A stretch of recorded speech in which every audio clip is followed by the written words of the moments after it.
West బెంగాల్లో election results వచ్చేసాయి. BJP అక్కడ ప్రభుత్వాన్ని ఏర్పాటు చేయబోతోంది.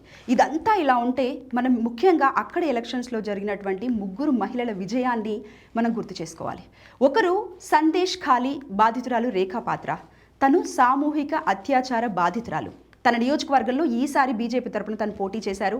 టీఎంసీ అభ్యర్థి పైన 5,421 ఓట్లతో విజయాన్ని సాధించారు.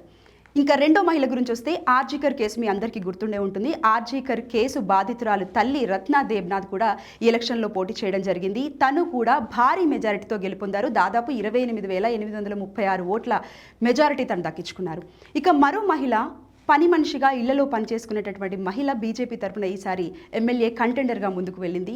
తను కూడా 8,000 ఓట్ల మెజారిటీతో బీజేపీకి విజయాన్ని సాధించి పెట్టింది.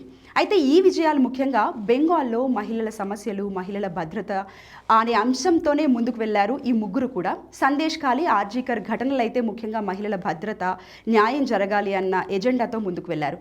ముఖ్యంగా ఈ ముగ్గురు కూడా ఎలక్షన్లలో ఒకే నినాదాన్ని చేశారు. బాధితురాలు గెలుస్తారు, బీజేపీతో బెంగాల్ మారబోతోంది అని చెప్పేసి అదే సందేశంతో వాళ్ళు ఎలక్షన్లోకి వెళ్లారు, విజయాన్ని సొంతం చేసుకున్నారు.